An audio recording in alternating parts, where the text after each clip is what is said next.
Jamaica, Bahamas. Which one? You know, asking that question. You trying to get me in trouble, right? All right, because he didn't specify in what sense. So let me specify. I'm a proud Jamaican, but guess what happened? I also love and appreciate what the Bahamas has done and has been towards me. It's a place that I have come to love, and I've been able to contribute, poured into, and have resources poured back into me. Yeah. But of course, you know, once a yard, How's a yard? And because I'm people like to do this to me. Yeah. Like whenever I travel, especially to the islands, they ask, you know, we have this food or this, and you know, it's the baddest thing ever, and I'm like, okay, if you say so, and then you taste it, and then it's okay. It is okay. Why do we start this conversation? It is okay.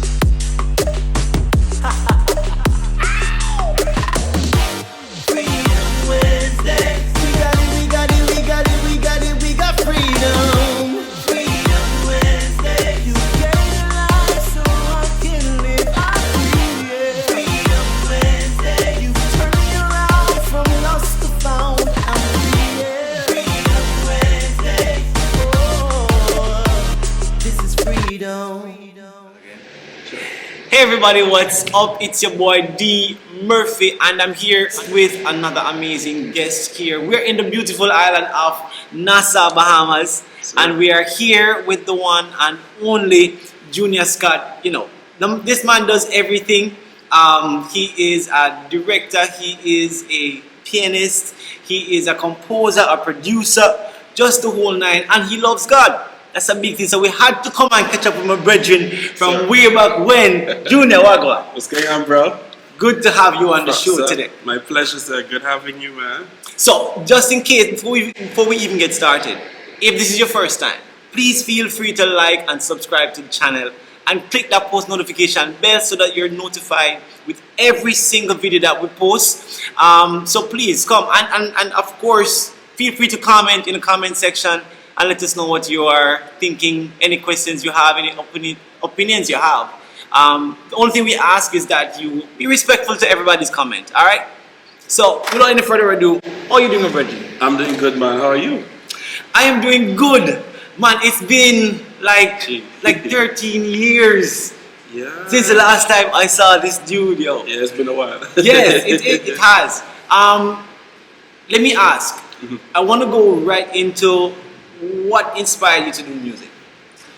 I think it was from my parents. My dad played the guitar and my mom sang and led the choir. Okay. So music was always in the family. Yeah. Of course, most people started playing drums, wanted to play the drums. Of course. Likewise. But funny enough, the story is I actually love the bass guitar. Really? The bass guitar is my first love. Oh, so you started on the bass guitar?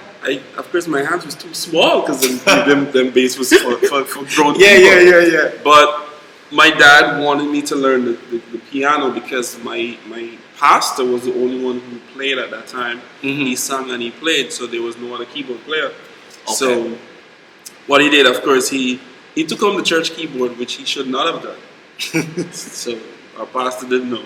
So he took it home, and my dad used to ride a bicycle back then. Yeah. So he put he rode the bicycle with the keyboard underneath his arm and wow. took it to the house. And that's dedication. Man, and made sure he returned it before Sunday morning. So I remember my early years by my grandma's house. You know, after I come home from school, most of the guys went outside to play marble or cricket or football. Yeah. Daddy say, go home, take your school shoes off, change your clothes, go practice. And whatever he knew at the time, he played with 2 fingers. I remember he sat down and showed me 2 fingers. So I used to play like this. I made 3. And every day I used to listen to them cassettes back in the days. You know, the Grace Trillers. Wow. One Can Only. See, practice as much as I could. I have so much respect for that because that's how I learned. Yeah. I didn't have a singing or vocal coach back in the day. Yeah. But we had Love 101 where couldn't afford music. No. So when the radio play, you press the two, the play and record button. And catch it right and catch there. it from the cassette. Yeah, and when the radio announcer come in, you press pause.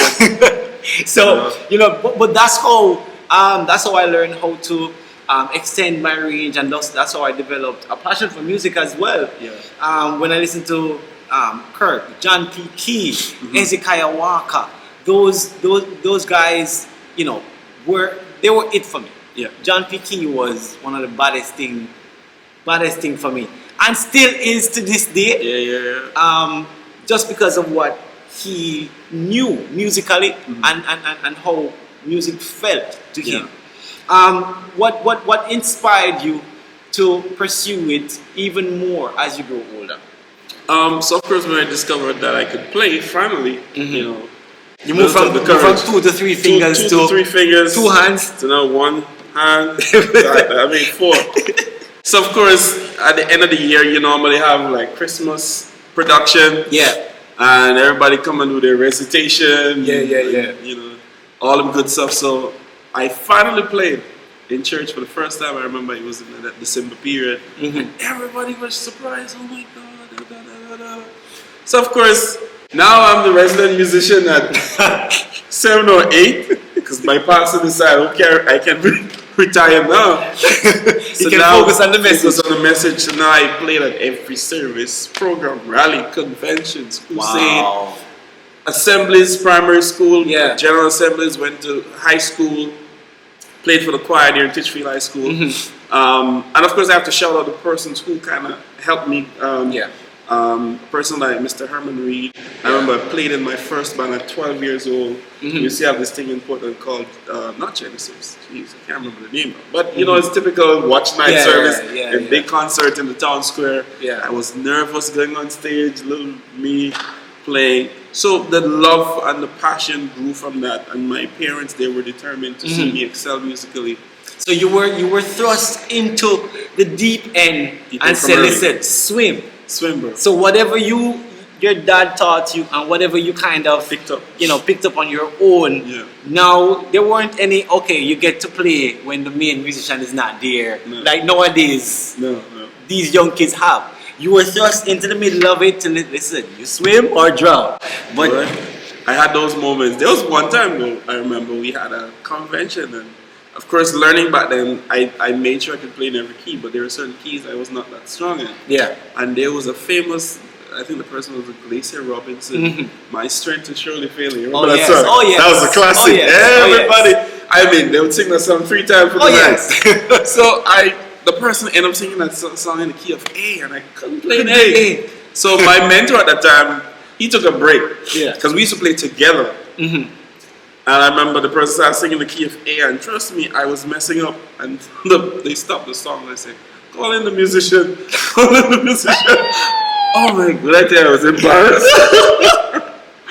Call in the real musician. Call the real musician. This ain't working.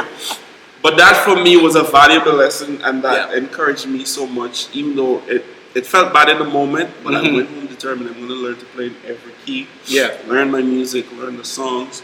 So when I got to high school, played for Titchfield High School Choir, JCDC festival years. I was the only person playing keyboard and bass at the same time.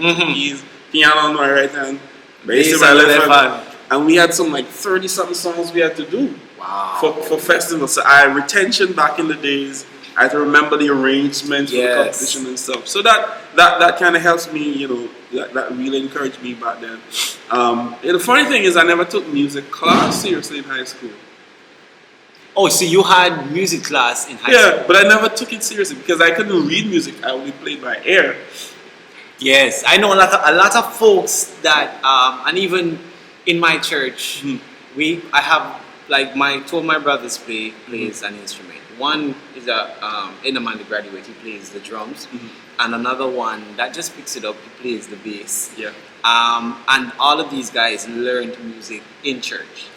And so I encourage everybody, every young aspiring musician that wants an opportunity to play, listen, before you start talking about, hey, I want this amount of money to play, Yeah. there has to be a demand. Yep. And I'm not saying to allow anybody to abuse you or abuse the gift that God has given to you. But you first have to learn how to serve first. Faithfully. Faithfully. Yeah. Back in the day, there weren't no offer for money to sing or to play. And even when I was starting out on a professional scale, we had to go to concerts where if you get a water, you get enough. Yeah, water and the gizzada. Oh, you get you get enough. But in those days, there was a joy in it. Passion, love. That as a young musician or a young singer, if you get to sing one song on the stage, you're good. Yeah. You don't even have to mash it up. You just need to know you got a chance to show forth the gift and to give God glory. Definitely. And so I think that was a big part of and listening to you say it is a big part of kind of owning your skills. Yeah. And don't be afraid of the booze or the bad nights that you may have, because it's only an opportunity for you to go back and study and practice. Definitely, and trust me, nowhere prepares you as much as church, because you never know what's going to happen. You ain't planning half of these stuff. Oh, my mom led the praise team. Whatever song she feel like singing, whenever. Sometimes she tell you, but in the moment, you just gotta be watchful. Oh God! You gotta be ready. And you don't know which key either. So the famous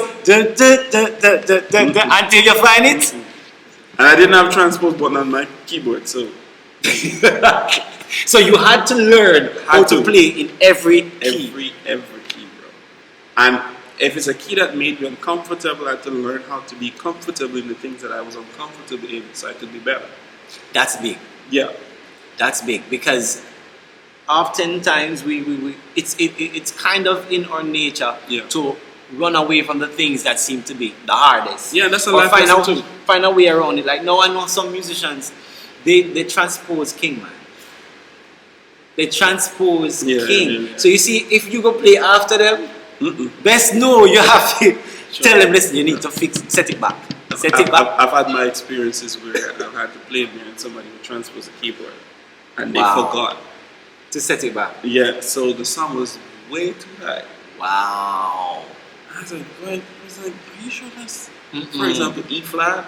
Yeah, it looks like E flat, but it don't sound like E flat. So when I check the button, I see +2. Like, so if you are a musician, especially a keyboard player, and you transpose, we're not killing you, No. Because there might be a time and a place for that. However, if you go and set the thing up, fix it back. Bring it back. Bring it back down before somebody else go and play on it. Let me ask, what are some of the challenges that you may have faced coming up as a young musician? A couple of challenges I would have faced as a young musician. Sometimes you could be ahead of your years.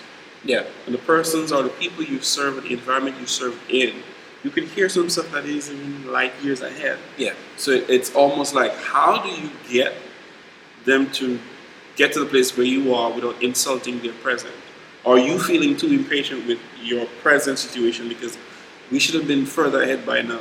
Like, for example, I remember one time we was harshly rebuked in church for playing reggae. Man, the pastor was, man, don't you dare play that song in my church. I was like, oh my God. Wow. Oh my God. But I don't, apart from that, I wouldn't say it was much of a challenge. I think there was a self-esteem issue because growing up, I had a situation with my hands. Yeah. So of course my hand had to be on the piano.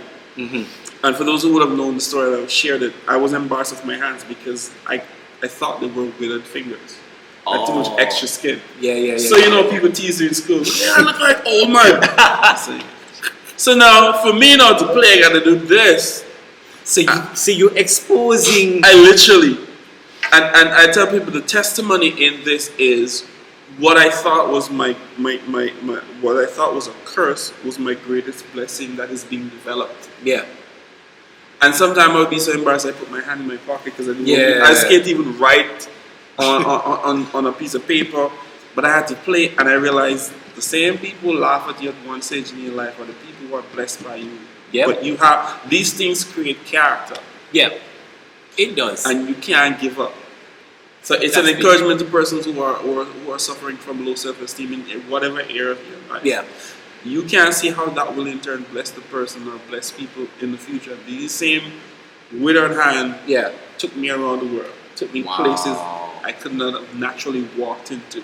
So sometimes you have to be really patient with the process of the development and how God wants to develop you in His own time. Yeah. You can't rush it. I love that, and I love the fact that you say that sometimes what you're hearing is sometimes light years ahead of what or the circle that you are in. Yeah.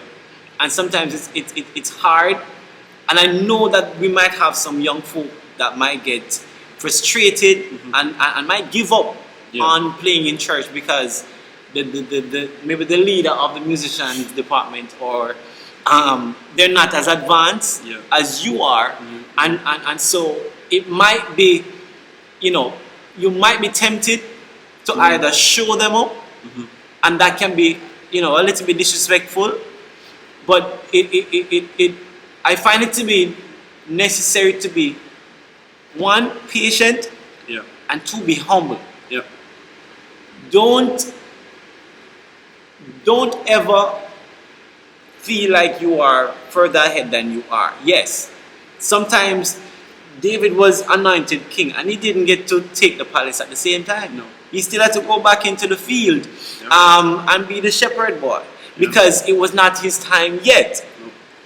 And so we have to understand, while there's an anointing on our life, while there's a gift that God has given to us, we also have to remember that those who are set above us, we have the gift, but maybe they have a little bit more patience. Maybe it is that they need to guide you in, still take you through some stuff so that when the day comes for you to come out, your character matches the gift. There you go. And so that is big for me. Let me ask, was it an easy thing to do? Because hearing what you're hearing and wanting to go to be able to get to that place a little bit further, what is it that kept you, if it did, in that space where you could still serve and still be served under somebody who you might have known more than at the time? What kept you humble and in that space? My background, my parents, they really instilled in me certain values. Yeah. What is it to have humility, patience, nothing given, nothing earned. Yeah. You have to work for it. And I realized there's always a lesson in every place and position in your life. Yeah. And you're taught to find what the lesson is. So sometimes, a lot of us, we are skilled and we may be like years ahead, but we don't have tenacity. Yeah. We don't have that stickability. Yeah. We are like falling star. Pretty, then fade away. And what the kingdom wants is not just people who can just shine and dim, but is to be a continual light. Yeah. And in order for you to be a continual light, you gotta have a battery source. So You source. gotta have a source. So one of the things I learned is, it's like being in the oven too. If you come up before the time, it's gonna be raw. It's raw. sick somebody. they say you're pre-me. You're force right. You're forced right. Force right. You're green. So in those things, my parents taught me humility. We come from a very, very, very humble background where you had to struggle, find your way. You lose your sense of pride to say I'm too proud, too boastful, but not pride in the sense of the value of what you're about, your self-worth. Yeah. But you're not too high-minded, and you realize steady as you go. Yeah. Even one step ahead is still better than 5, because some person take 5 and 3 backwards. But I'm taking 1 step each day, and I trust God with whatever His plan was for my life. Because sometimes you can look at your immediate situation and you don't see the doors of opportunity right away. But you have to say, you know, God, in all this, Yeah. I'm going to honor you with my gift. And I remember years ago I made this commitment to God. And I ain't telling everybody to say what I say. Yeah. I said to God, man, if you open the door for me to even go to Edna Man School of Music, Yeah. man, I'll stay in the kingdom. I'll Mhm. never go secular. Yeah. Stay here and develop kingdom music Yeah. to the best. I'll go in the secular arena, learn everything that they do in the spirit of excellence, Yeah. but with the Holy Spirit as my guide and the knowledge of what they have, the skill knowledge. Yeah. Put the two together. The wealth of the wicked is laid up for the righteous. It Ah. ain't just money. That's So big. I use that to say, you know what, I'm going to be in this environment. I'm going to learn. I ain't going to locks. If you locks, you good. I ain't going to hit you. I'm going to be authentically me Yeah. to who God wants me to be. Yeah. And I'm going to fulfill His plan. And He has put me in some situation, and I've realized, even through the years of my life so far, He's the Yeah. only one that's keeping me. Yeah. And if I honor my word, He honors His. That's one of the thing. That's one of the thing that is most important for me. Mhm. If I honor my word and my commitment to Him, Yeah. He will honor His. Yeah. He's a honorable God in the people. He's a God that will not leave you hanging. No. And so if and this might be different for many persons, because God deal with everybody differently. Yeah. So one shoes don't fit everybody. So we're not saying that this is prescriptive to everybody. No. However, what I have learned over the years is when I get ridiculed sometime and talked about sometime, but when I give to, especially my local church, Yeah. when I serve locally, I see God work in my ministry. Yeah. I see God work in my finances. And when you learn, that's why the prayer, which is the example that says, "Give us this day our daily bread," because what we need for today is what God will give us. Yeah. If he shows you too far down the line, then you get boastful and you get ego, you get puffed up and feel like, sure, me have that a way to come for me, so whatever. No wonder why David had to go back into the field, because maybe, I mean, he was anointed, and I mean, he had all right at the time to say, hey, me a king, me not go back in this, so go serve. But that's why God could say that David, he has a heart like mine, because he served even when he was anointed king. He still went back and served in the bush where nobody saw him. And that was his training. He was That is it. He wasn't finished. No. So we have to make sure that whatever we're doing, it is done to the best of our ability. And I've always asked musicians, bro, where do you belong? What church do you belong to? What church do you call your home? I've always asked ministers or musicians, because I want to know, do you have a home? Yeah. Do you have a source, a support system? Yeah. Is it that you just playing music for the money or for the riff? And a lot of person will say, oh no, I play at this church, but I said, no, but are you a member? You know, or can they write you a recommendation and say, oh no, this person is a member, and you know, we can give account for this person. And so that is, I find that to be of most important, having a source. Definitely. If you not, and you can't say, boy, because people will say, boy, they don't need church to, no. Hey, you're setting yourself up. It's like saying you don't need school. You want to be educated. You want to be smart. There has to be a place where you're planted. When you're planted and the river runs at that place, find the river, then you can bear the fruit. You shall be like a tree planted by the rivers. That's it. So again, as you say, you can't be just all over the place. There has to be some place. Everybody needs a home. You have a house. Everybody needs some. You have a house that you go to. It's a place of rest. So when the world beats upon you, there's a place where you can go back to rejuvenate. Exactly. Where you can be poured back into. Where you can. It's a structured place where you can see elevation. Where you can see that, okay, throughout these course of this time period, I would have done these, accumulated this, built this, leave a legacy, leave something. Yeah. Wherever you are, you've made it better because you showed up. That's it. And so it is so important. Yeah. So important that we have a source that feeds us. Yeah. And as ministers, we are constantly being pulled. Yeah. We're constantly being asked to give and to sing or to make somebody feel better or to usher somebody in the presence of the or to create an atmosphere where God can come and God can dwell and God can work.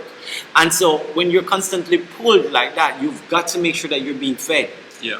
Because if somebody's constantly pulling from you and you're not being fed, you're going to be dry. That's a well. That is it. Yeah. So you have to have something that is much greater than yourself Definitely. to pull from as you are ministering. Let me ask. I'm a proud Jamaican like you are. However, I bleed green. you however you are also no, what do you call it? A Bayesian? What do they call it?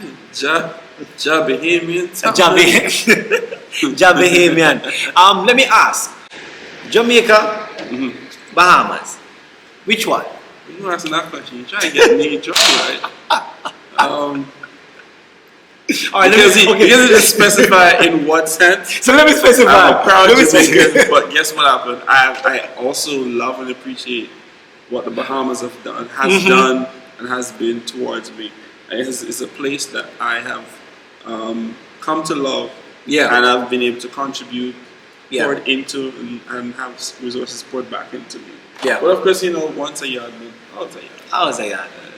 And because I'm people like to do this to me. Yeah. Like whenever I travel, especially to the islands, they ask, we have this food or this, and it's the baddest thing ever, and I'm like, okay. Right. Okay, if you say so, and then you taste it, and then it's okay.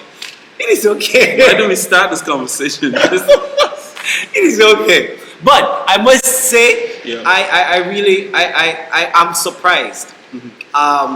When I came here, I've been to Freeport before, but coming to Nassau, it's nice. Yeah, it's man. really, really nice Yeah, people. yeah. Really, really nice people. It's not as hustle and bustle like Jamaica is. Although we can find areas in Jamaica that's cool and easy, but majority I can understand. But this church, I came into this church last week, and I was blown away. Tell you why I was blown away. I went on Instagram and I looked at the page, and I didn't see none of this. None of this. But then when I came and I saw what you guys have implemented, and then being here on Sunday morning, it was a real blessing. What inspired, or who inspired this move or this change? Well, of course, we have an amazing leader. We are led here by Pastor Devard Francis, and he is a person with the passion, the drive. His thing is the house of the Lord. Yeah. Supposed to have a certain look. Yeah. If you can pretty up your house, change the curtain, change the sofas, take out the black and white TV, put LED, Put flat screen. curved. He believes the house of the Lord is supposed to be represented in like manner. Yeah. And of course, once he's able to find persons around him who has the same passion and know how to get things done, he believes in investing into the house of the Lord. And once he does that, the Lord will give back to him. Yeah. So all of this, what you saw, actually was always in the making, but it really came to life over the last couple of months, just over a year. Yeah. We've had to do it in phases and stuff like that.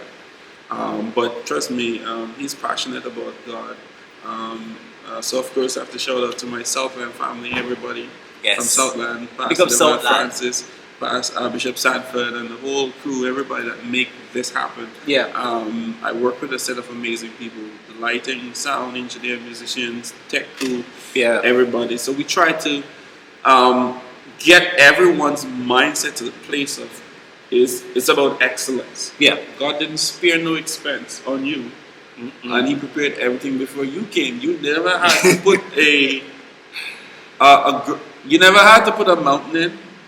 You never had to do half of the didn't have stuff. to plant It was all anything. prepared for you. So here at this local assembly, we want to reach the world in the spirit of excellence. Yeah. Not because we're proudful or proud, but because of simply who God is. He's excellent. Yeah. That I love that, and I felt that Yeah. when I came in, and to experience a Sunday morning service, Yeah. and just seeing what was big for me on Sunday was seeing how there was a program, but then when the Holy Spirit stepped in, all that, like, everything went through the window, and the Holy Spirit was able to move in a way in which preaching didn't even No, we can didn't even happen on Sunday. And so seeing that and experiencing that, it reminds me of, I hear Pastor Francis says on Sunday, if your 65 match my 65, decibel levels that breaks glass. that breaks glass. Yeah. If your 65 match my 65, then there's no I can't break glass by myself. No. Naturally, that's not it is. I don't know many or if anybody that can do that. That can do that. But if we come together, like the scripture says, wherever one or two are touching anything concerning Him, then He'll be in the midst to bless and to do good. So I have to say, listen, hats off to Southland. You guys are doing an amazing job. Thank you. To God for the glory. And I'm excited to see, having walked through and seeing behind the scenes what's taking place and what is to come. Yes, sir.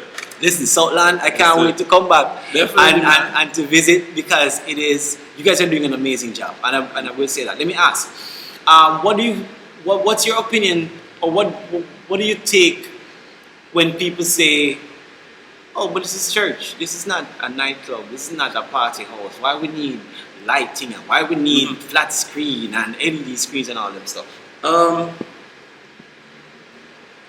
There's some people that no matter what evidence you bring, their minds will not be changed.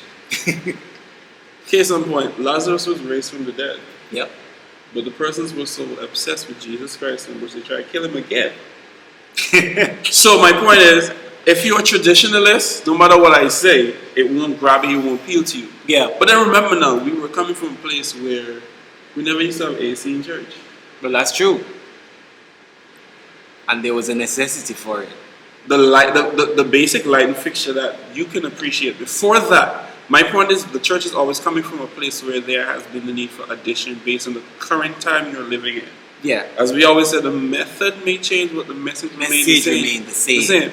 And for this generation, the persons who complain about the LED screens and all these stuff, they were the one who placed iPads in our hands to quiet us when we were making noise.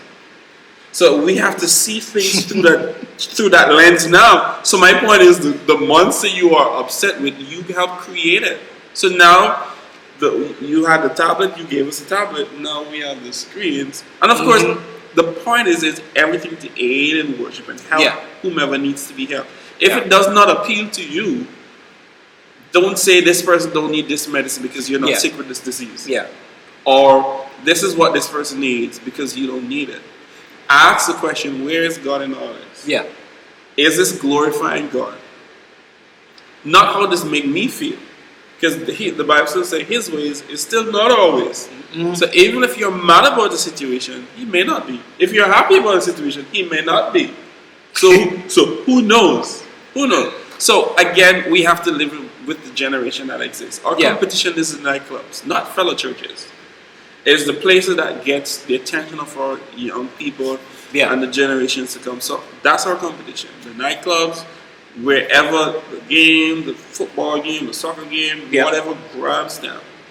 We want to make sure we do the same thing. We don't make an impression. We make impact. Impact. That's very important, because we're living in an age where it's a technological age. It is. And so we wouldn't exist. We wouldn't function if we didn't incorporate technology. If we were still back in the day, if we were still functioning like how we functioned in the early 90s or early 80s, we wouldn't survive as a church. That's why churches that have accounts, they have POS systems. Yeah. Now we have Even proper PA online. systems. Yeah. And so I will hear people say, oh, the PA system is fine because that has to do with how you hear. But the reality is, now, since COVID, Yeah. we are now forced to not only cater to who are in the house, Yeah. but those who might just be strolling on the platforms. Yes. Because our kids are on the platforms. Yeah. We are on the platforms. So why not create spaces and content so that your spirit can be fed on a Monday Wherever you through exactly you through are. Saturday. And so I find it to be very important. And Yeah. here's my thing. We always have one or maybe even two person that might say, oh, the lighting too bright, that kill me. Me can't see, or it'll trigger me migraine, or trigger off all these things. And I understand. I get it. I get it. Yeah. However, do we make a decision off of two person No. or 200? If 200 finds value in it, but then two persons say, hey, I'm not saying to not make the two's opinion valid. Yeah.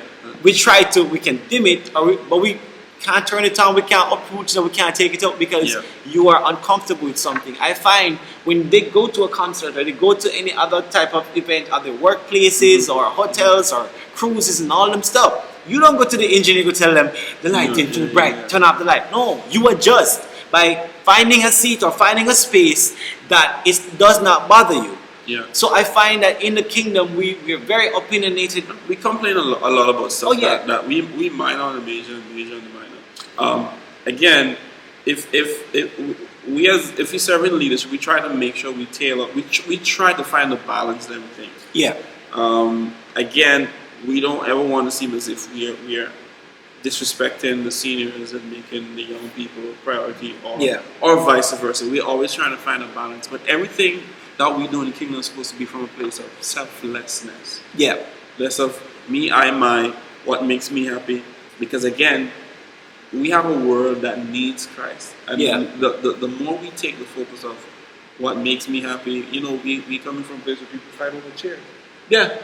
I'm like, really? I understand you donated money for it back in the days. But again, we're supposed to replace ourselves. If I bought this chair, then that means the next person is supposed to feel like it's supposed to be my grandchild. I'm just saying, that's how we continue the life of the church and the expansion of the church and the growth of the church. Yeah. And making sure, again, we're living in 2024. Yeah. And again, if it's not for you, then it's not for you. Yeah. And the good thing with churches, there is a church for everyone. There is. There is a church for everyone. Whatever you like, if you just like hymns, there's a church that just do hymns. If there's a church that's just like contemporary music, there's a church. Wherever, just find Jesus. That's it. Just simplify it again. Because again, we complain over the fluff and the stuff. Let's simplify it again. What's important here? That is and it. Let's go back to basic with it. That is it. And there's no judgment if you make a decision like that. Because what caters to my appetite doesn't necessarily cater to your spiritual appetite. No, we don't have the same allergies. Exactly. No, we don't. Exactly. So you can't medicate everybody the same way because everybody has a different appetite, a different situation. And it's hard because, again, I remember when we had to integrate lights and stuff in this church. We try our best to educate the seniors. That's it. The purpose as best as possible. You still have the option to say no, yeah, no. Mm-hmm. Musically, we still keep the hymns alive. Yeah. And then we go hard contemporary. Yeah. And again, we're trying to ensure that we have some balance in our worship experience. But you will never please all the people. So that brings me to my next question. As a music director, how important is it to make sure that when you guys selecting a set list for Sunday morning, you have a it's basically a balanced meal for the pew. How important is it? It's you can have a system. One of my belief is you have a system by design or by default. Yeah. Your design system is where you say, okay, I'm always going to do hymns in the service. Yeah. But I don't need to mix it at the end of a song. If it happens organically, Yeah. then I'll do it. But if I do it at the service, I'm gonna make it the best hymn moment ever. Yeah. So I'm gonna do justice to it. I'm not gonna be immature and say, you know what, this was senior people. They ain't no. I just give it half. And the thing with being the director is I was in the bridge between my mom's generation and the younger generation. So I learned all the new songs. Yep. Every last one. So I love hymns and I love the new stuff, and I can do the balance of both. So that's why for me being the director now, we dedicate that first segment to hymns and we record it because we want to ensure that also there's some record of the hymns that we do. So when you go back, you want to go back and enjoy the moment. Yeah. And that's a way for you to teach the next generation. That's important. Because one of the things I don't like here in the church is generational bashing where, oh, y'all young people don't know this. How are we supposed to know it if you never teach it to us? If it's not never taught. Where can I go find it? Is it on YouTube? No. When I go to YouTube, I just find some hillbillies or some not being bashing, but the other hue of people. Yeah. They make sure they record it, but nobody records us. Christian. Yeah. So that's why for me I have this passion to, I said to the team, I want to record the hymns that we do. So when our members feel any way like during the week they want to be reminded of it, they can go on the channel and enjoy that moment, whatever it is. And then we can also teach them the new song, because the older ones need to learn the new song, the younger ones need to learn the old song. And that's how you continue the cycle, and you continue to grow a balance, give a balanced perspective of music in general. So that's what we seek to do. We try to design it that way.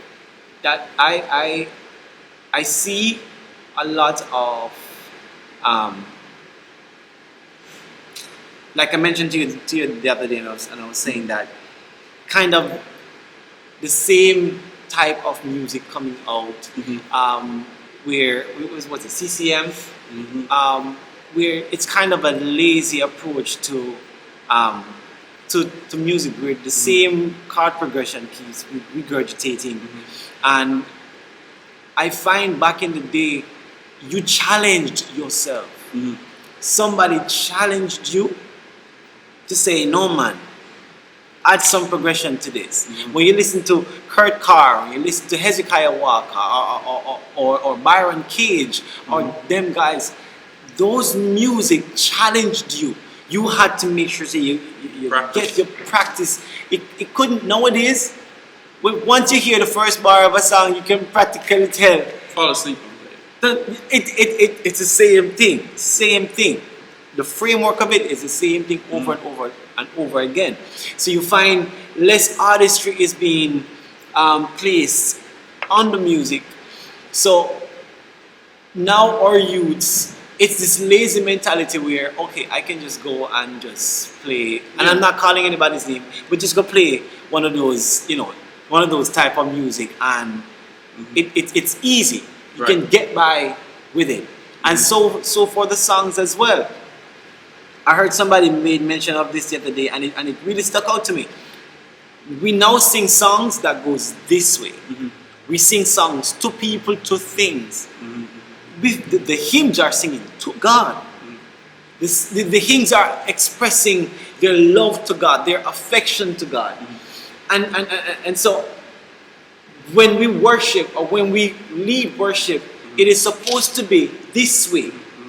And then God pours back down. How challenging is it to curate a playlist that has a little bit of everything for everybody? And so we don't go into, and I can speak for myself, I don't go into looking to mash up church or to make the church run up and down, or we hear, because that's not what I'm here for. I'm here to worship, and by worshiping, I guide the pew into a moment of a solemn moment of worship or rejoicing. Yeah. And so at the end of the day, my job is not just to get you all riled up and then leave you hanging, but it is called praise and worship for a reason. Yeah. We've got to go on a journey. We've got to go deep. Yeah. We've got to go to the place where it moves from hallelujah, hallelujah to God, you are amazing. God, you are incredible. God, I will bless your name. God, you are everything to me. It has to get to a place where it becomes intimate with God. How important is it to curate a playlist or a set list that God can find room to come down and to dwell in? One of my beliefs is, as much of an emphasis as we put on the song, it's still a key. The song is a key that opens the door to his word to come in. Yeah. And I've seen places where people put more emphasis on the song and the ability to sing. And I said, he could come without a song, but you're just using it as a precursor, or a way to kind of get us ready. Yep. Or open our hearts to the seed Yeah. that he's ready to deposit, whether it's from the word or the prophet, if you're a prophetic ministry, what he wants to say to you. Yeah. And also there's a balance between developing song leaders Yeah. who needs to understand, okay, how do you pick a song for worship experience? Your favorite song is not necessarily all the time the song that the congregation needs. Sometimes the song he lays on your heart is for you to sing to him alone. And so you have to know the difference between, is this song meant for the congregation at large, God, or is this something you're saying to me and it goes more than a song? Did the word of the Lord tell you for the church or for you alone personally? That is it. Did the Lord tell you to tell the church go fast, or tell you to go fast? or you just need my help? But again, it's a balance. Understanding the house, understanding the people you have, understanding how to give them what's familiar, but then take them a little further with what's unfamiliar, so we're always growing. Yeah. Because if you give me what is always familiar, then I'll fall asleep mentally and spiritually. And it goes back to what you're saying about the simplicity of the song, which there are times for that, but in the name of simplicity, you cannot lack progress. That's it. Progress means we have to stretch. So one of the things I do is also, if we're going to sing How Great Is Our God, we're not going to do the same way you were done. Because then people are going to say, I don't need to come rehearsal. I already know the song. Put some oxtail gravy on that so stuff. I man. build a culture where, okay, what's a song on? They'll ask, what song are we doing? And I said, we're doing How Great Is Our God, for example. So, okay, cool.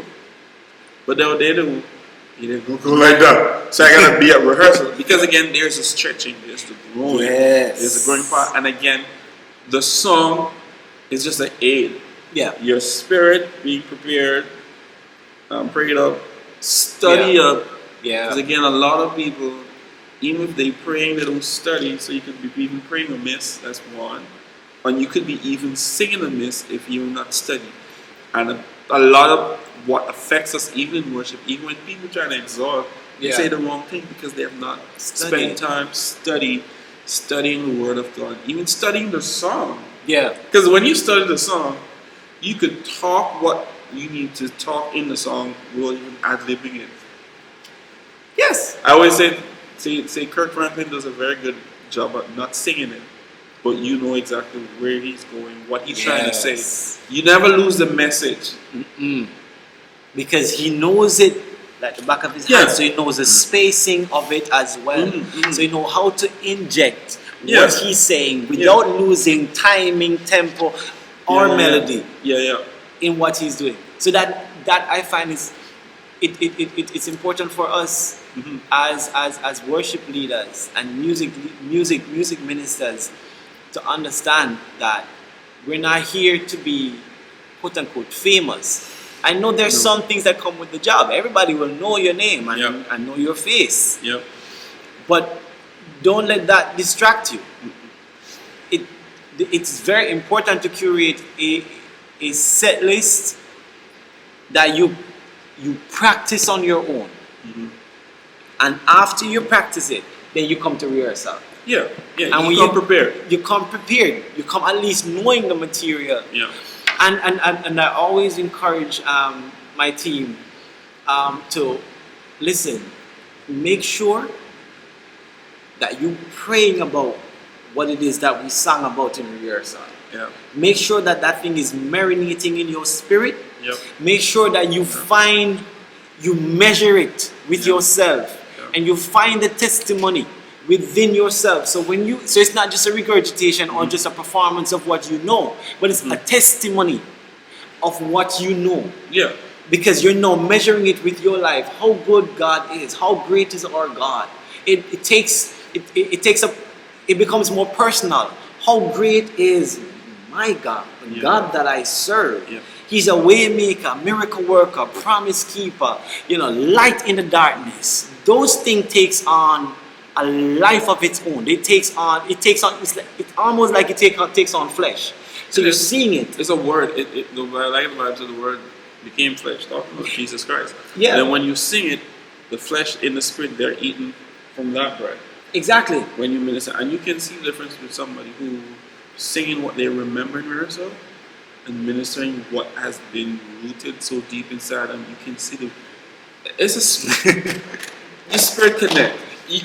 You know when you see it, you know it.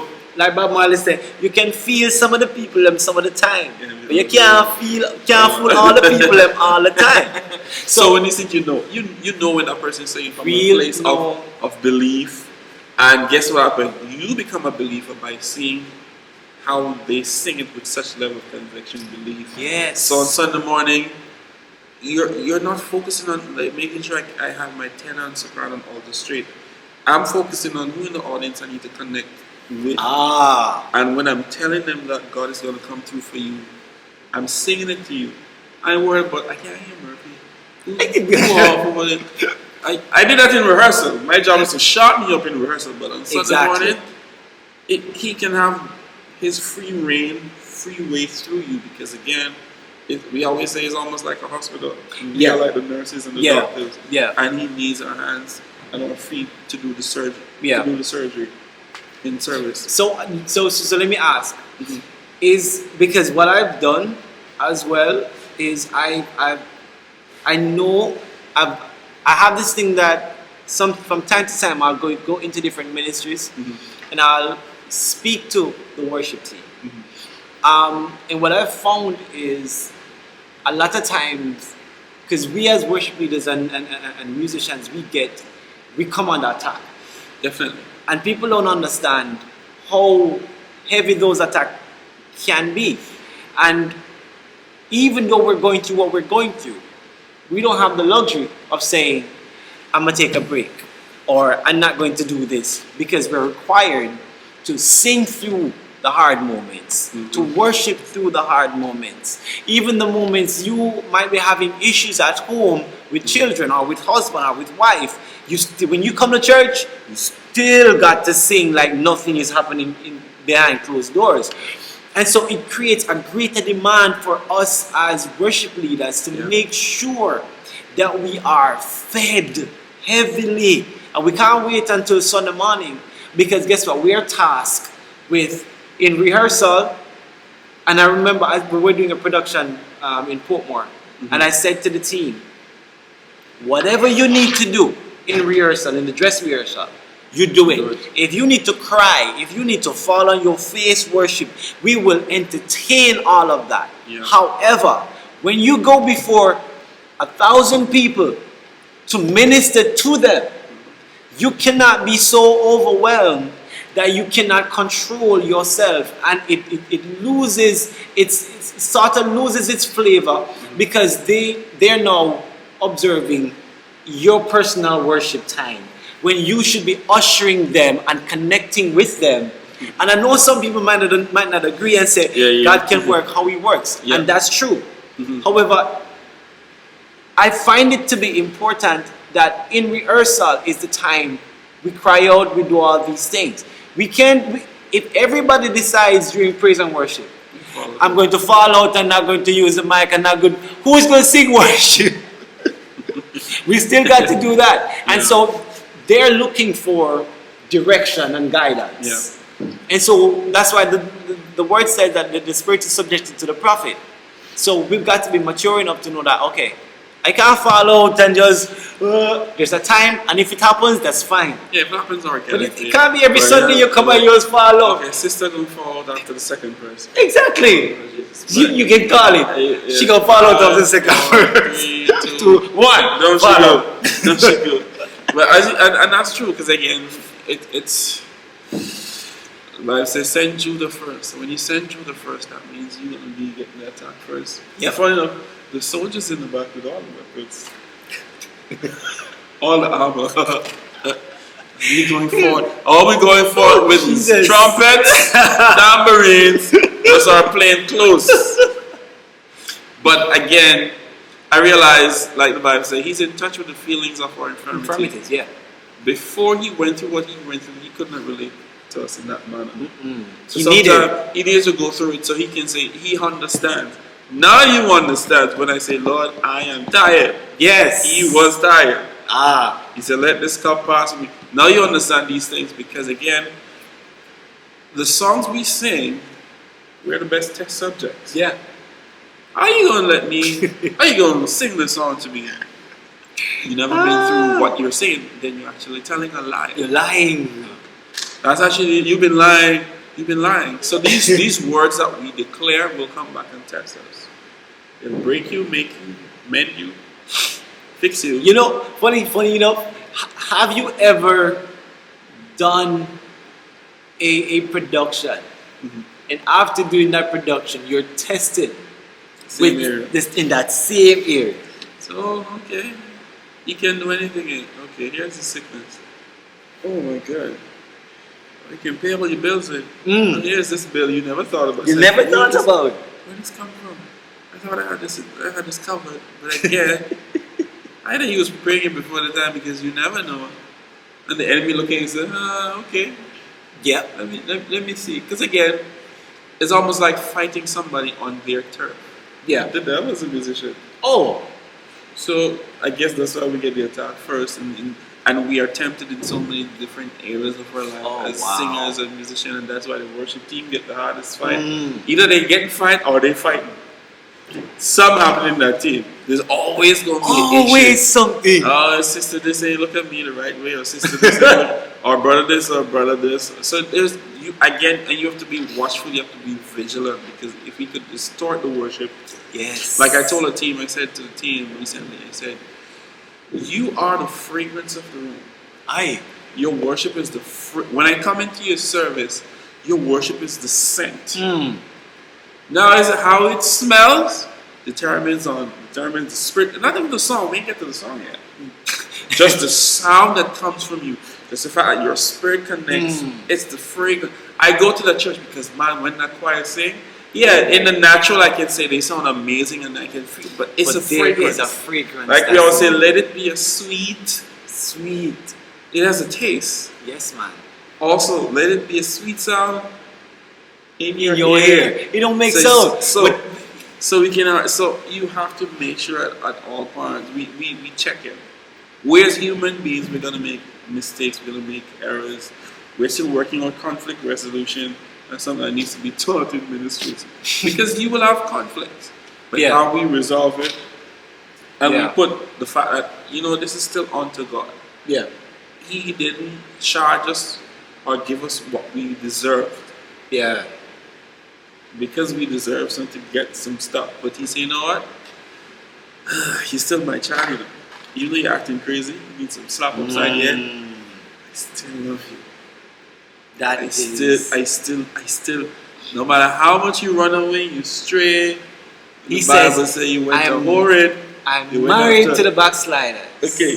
So he still loves us so much. So so in the team we will go through these moments where, especially in leadership, we don't get long sabbaticals off and stuff like that because again, people come in every Sunday needing our help, and that's why he said in rehearsal, let him break you. Yes. We learning the destination somewhat, an idea where he may take us. Yeah. Well, how we may finish up, we may not know. We don't it may go as planned. It may not go as planned. But as you say, on Sunday, it's almost like we are the waiters. When you go to the restaurant, you can imagine you come to the restaurant ordering food, and I tasting your food. It can't work. Now, I tasted it before, maybe the restaurant was open, so I can recommend you what's the best thing to have at this There restaurant. you go. But the fact that I say, and then again, you don't want it to be a case where you the waiter, and I say, what's good here? I say, right, don't mess with that food. It's like, why am I even here? You had time to perfect it and fix My job whatever is to was tell wrong. you, bro, this the best rice and peas and chicken That in the is it. world. And so that's why it's important that Yeah. on the back end, as Yeah. you say, just like a restaurant, every waiter has to try every dish Yeah. so that they can critique it, so that they can say, hey, this needs a little bit more salt, I think this will go better or whatever. And so then when we come on a Sunday morning and we start playing or we start singing or or posture, give somebody the indication that God is just amazing right Yeah, man. now. And God, if He can do it for me, He can do it for you. And oftentimes, I find sometimes we as worship leaders need to be encouraged.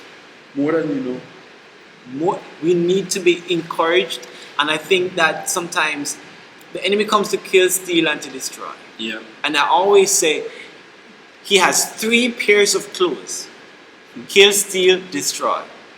If he can't kill you, Still he will enjoy. try and steal from you, steal your money, steal your resources, steal your happiness, your sense of peace. And if he can't do that, he'll try and destroy your reputation, Yeah. destroy your credibility, Yeah. destroy your name Yeah. and your family's name. And so we have to at all times make sure that we look out for these signs. Yeah. And how does he do that? One of the main ways that he does that is through division. Of course, If divide he and can conquer. create isolation, isolation is dangerous. Yeah. Where you feel like, I don't need them. And nobody understands what I'm going through. Nobody don't know what I go through. No. And I don't need human beings. I get man. No, you're not. No, you're not. Because trust me, that's a slippery slope backwards. that's a setup. That's a setup. If you know when you fall off a cliff, Oh, never man. to return again. And again, as I said, because of the position in which we are, and that's why you realize when you talk about the Bible talk about helmet, this, breast, Yeah.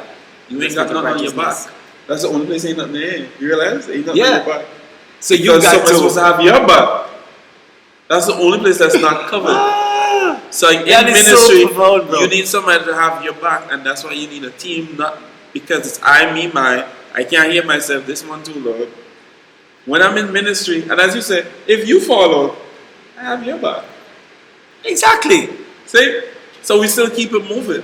We still keep it moving. Still keep it moving. And that at the end of the day, that is the goal. Yeah. To constantly see progress and to progress in this walk with Christ.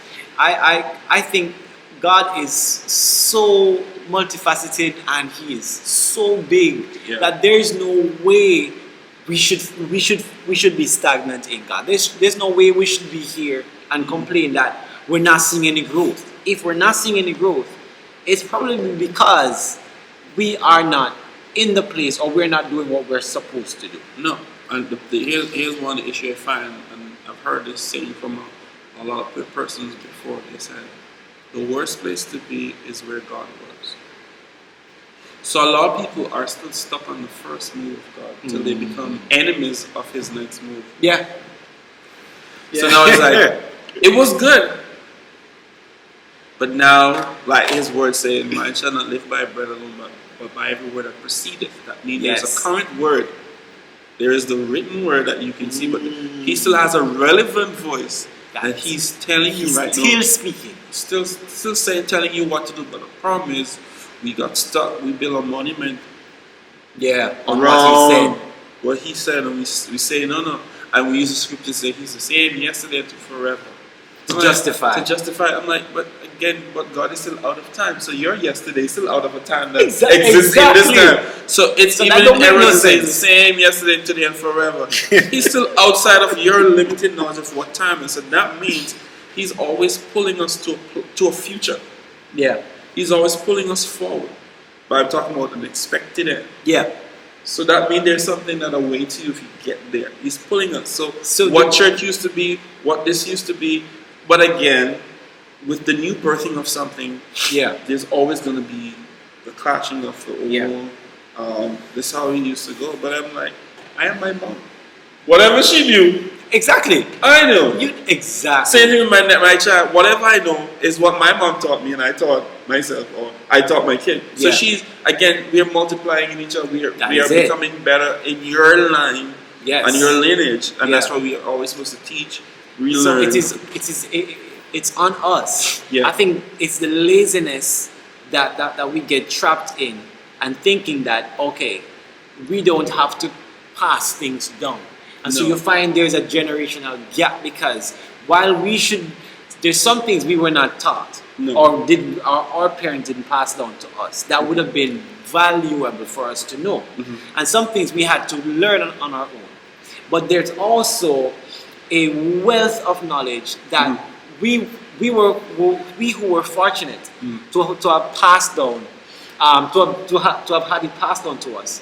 Now we have the job to pass it on to this next generation. Definitely. And I think that we're doing a horrible job sometimes, because it is, my generation is saying, we went through this with our parents. We don't want our children to go through or to face these things, not realizing the reason why we're successful or we're still in church is because we had to do it. our parents didn't allow us to do certain things, No, we didn't or get away. say certain things, or get away with certain things. Yeah. And so we have to now not be selfish and not be fooled by the enemy to say, oh, I don't want my kids to struggle, and I don't want. No, but No. they're going to miss valuable steps. There's their own it's almost valuable. like skipping what they should have learned at point A right here, throwing them to point Z. Exactly. What happened is the cycle of life is such that what they miss at point A is going to come back It down here. will. And they realize, man, I should have learned the Psalm when I was 3. Because now I need the Psalm when I'm 28 because I'm in trouble now. Precisely. Or whatever it is. And as you say, it's with good intention, but again, we didn't see them. Okay, let them learn to do these things with their hands, because guess what? When people take advantage of them, the enemy will take advantage of them because he knows what you know. We keep He knows what you know. Listen, he was a chief musician. Yeah. He knows how to capture attention. He knows how to set an atmosphere. That's the reason why when you go into a secular space, you see all these people gyrating and all these people sweating and acting like animals and doing all these things, because he curated an atmosphere that they feel welcome. Yep. When our kids go to college, he's not thinking, okay, I'm going to allow them to go to church or go to the chapel. No, he's sending some of his angels and disciples to say, hey, she cute. And he must send the most handsome one, the most talented and gifted one to come to say, hey, you know what to say? Yep. You know, we have a studio, you know. You ever think about doing some R&B? Yeah. You You have a good voice. They never let you sing as much. You're in church, you know. But we sing love songs to God and justify it. I tell people one of the things that kept me, especially in my college years at Edna. You know Edna. Oh, yes. I mean, love all my people at Edna. But see, once you go to Edna as a Christian, it only takes a couple months before you start locking in. I start dreading. Or you start playing strict regular reggae music. But my mom's voice was so audible in my ear that even when I was not in her presence, yes, I could see her. Remember I told you, remember this. And even in the Bible days, God had to keep saying, I am, who was, I am, I was, I did, because people forget. Because sometimes even when you've come from a place of poverty into a place of plenty, our eyes gets distracted by what we're seeing around us. You turn off your ears. So you're not hearing him anymore. You're not hearing the stuff you used to heard when you're growing up. So it's like, okay, these things look pretty. Yes. These things look this. So you forget him instantly, and then he got to send a situation for you to remember. See, I always look at it like this. The devil comes loud. He's the loudest voice in the room. And no wonder why the scripture will say that Jesus comes with a still small voice. He don't need to be the loudest guy in the room, but the devil comes as the loudest because he doesn't have the light. So he has to make noise to get your attention. And he does a very good job. present all these stuff. I shared this testimony to my young people the other day, and I said that for like when I was growing up, my father bought me a radio, a nice yellow radio for my phone for myself. Yeah. I could listen to whatever I wanted to listen to, and so I remember I was turning to try to find. I used to love R&B. And if I'm honest, I still love That's it. true. I hear it in the tone. Remember that first song you sang? Yes. so I used to love R&B, and you know all those love songs and all those things. And I realized, like for a month, I didn't listen to no gospel songs. At this point, you know, I'm singing in the youth choir. I'm leading songs in the youth choir and doing all these things. And for a month, all secular music. And I remember one Saturday evening, my mom asked me to go and wash the dishes. And I drove from my yellow radio. I started turning the tune up. And for some reason, it got stuck on Love 101. and I was so hesitant to listen to Love that I tried to turn it and break the turn up. So you stuck with the that, tune up. bro. So I couldn't change the channel. And I tell you, I spent 5 minutes listening to the gospel channel. And when I tell you literally, a joy came over me. That even though I know I'm getting cold bump. A joy came over me that 30 days of listening to the straight secular music could not compare to 5 minutes of good news, which is the gospel in song. There was a joy. I found myself standing on the kitchen table when I was supposed to be washing the dishes on the kitchen table. And so I tell all my young people this, that in the kingdom is so vast right now, that if you like R&B music, there's R&B gospel. If you like soca music, there's soca gospel that is clean, that has the good news with the rhythm. So you don't have to listen to the trap music and all the foolishness for them have on TikTok and all those stuff. Create your own trend. We're come to lead, not to follow. And so it is important for this generation, and that's why when I asked earlier about the lighting and the screens and you know the cameras and investing in proper audio, is that when it takes a young person within 15 seconds is their attention span. Within 15 seconds it determines when they turn on your church channel.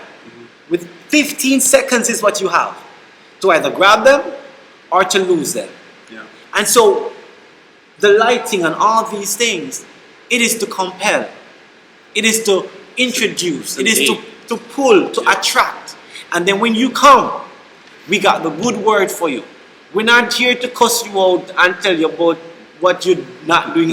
We don't expect you to be you already know that. I ain't to remind you of what you're doing. Exactly. I know what you're doing. It's almost like going to the doctor. All these spends the whole time tell you, well, you have diabetes, you have this, you have that. He never tell you what you can do. Okay, get it. I mean, I could have figured some of it, but I'm happy that you tell me what I have. Now, what is the alternative? That is it. How That's what do the I good news correct? is. That's what the good news is. That is it. And we correct with love. Yeah, definitely, because that's what He is. God said He's love. And again, it's correction, but it's seasoned with love. With the ability for you to say, okay, all right, I've made a mistake. There's a better way. There's a better way. And God still ultimately, like He run towards the prodigal son. He didn't sit down and wait for the son to come and say, Daddy, why I mess up? No, He was actually looking out for him. So that tells me He probably didn't go there one day. He probably went there every day. He sat down, looking to see, will this be the day that my son finally comes home? And not even to come home so I can chastise him and tell him all of what he didn't do. Because this is the fact of the matter is, the son basically said, Daddy, you're dead to me. Give me everything that if you were dead, I would get. And took it. And I was sharing with somebody the other day that the son that was there, the son that stayed home, I know he gets a lot of bashing. But hear me out for 2 seconds. He was valid in feeling how he felt. Because if Junior took all of what his father had and said, give me all of what I would get, all the dead left basically, Yeah. that you would will to me. And I give him all of that. No, whatever is left would be mine. Yeah. And you did the right thing by staying home. I did the right thing. If daddy say get up, you get up. If daddy say go do this, you do. So again, it's only fair, but it shows us that we cannot understand the love of God. That's where the brother fell short, because he didn't realize that everything the Father has, you have access to. You are with the Father. You have access to everything that Daddy have. Because he says, you take the fattest calf, kill for this brother, and not even a calf you don't kill for me and my friends. But him to realize the Father said, everything I have is yours. You assume I didn't deserve it, or I had to ask, or whatever. But again, I'm in the place I'm supposed to be. I have access to You Him. have the So I will say to the 99, you have access to everything that is in the house. Yeah. Everything that the Father owns, you have access to. And I see that's the reason. I think that is the key I found in that scripture. You have everything. So while you are a part of the 99, understand that you were once the one that was out there, that was a sinner, and came back. You were the one. So that's why whenever we rejoice over the one that comes, over the 99 that needs no repentance. Because you are in the house, you are safe, you are taken care of, you are provided for. The problem is we sit back and we don't pursue what Daddy has prepared for us. We sit back and we expect everything, and we complain, and how we gonna get all these things, and Daddy is saying it is there for you.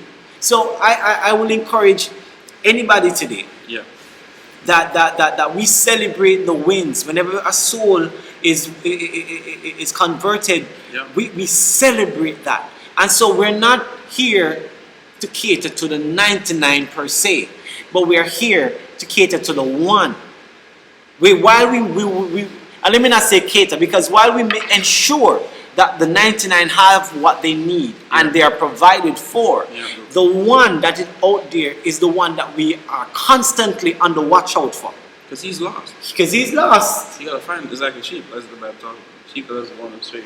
He's not happy until he finds his. And the point is, everyone is valued. Everyone is. The Bible said, the earth is the Lord and the fullness thereof. So we all come from Him. We are all His children. And like a good father, you have kids, I have kids. It's one thing, and this may take another turn to, it's one thing when one of your daughter comes to you, or your son comes and says, Daddy, I love you, you're good. But when you see your kids fighting, that break your heart even more. Because it's like, why y'all can't just get along? And I think ultimately that's what God is trying to say to His people. Why y'all can't just get along? Y'all still mine. Nana boo boo, Daddy love me more than you. Daddy love me, Daddy love this. And we have to point finger at this person and say, well, she's the worst one to make you look good. And that should never be. I'm chosen, I'm called, I'm this, I.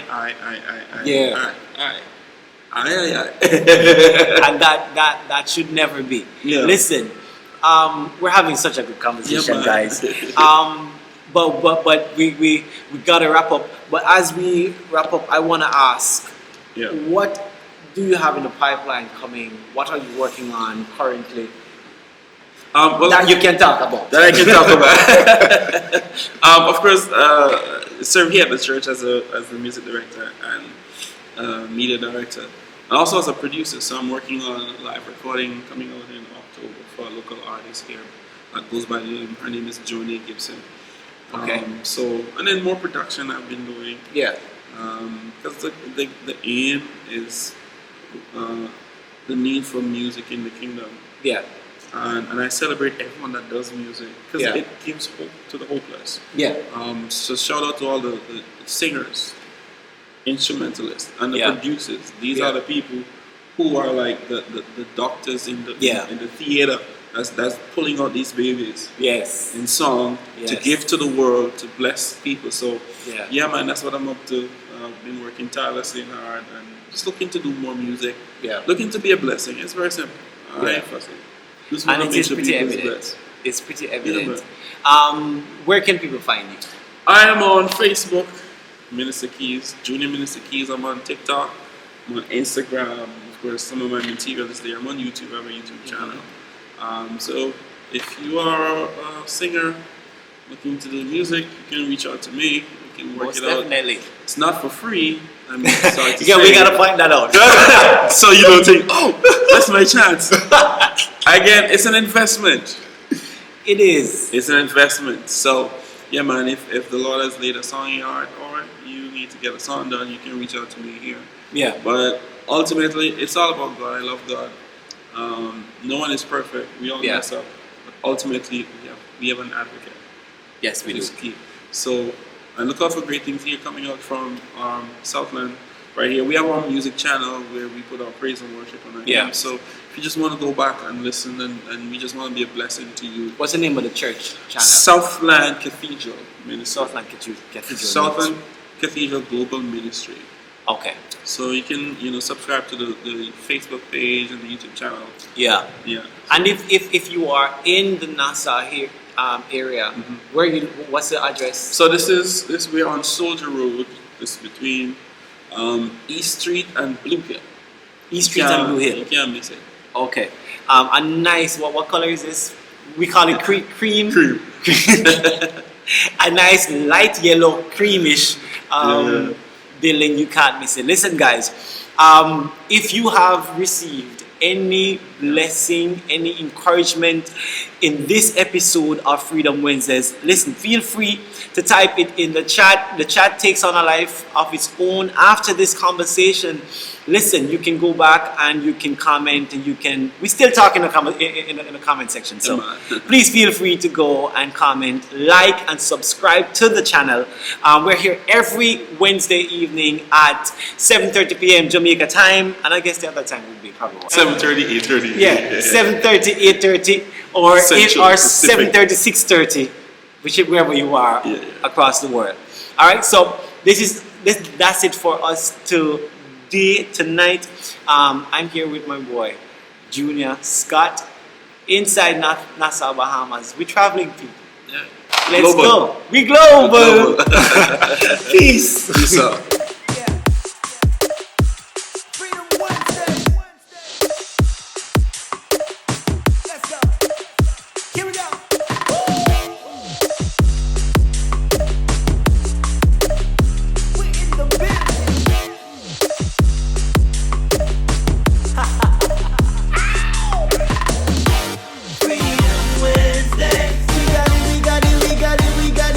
Freedom.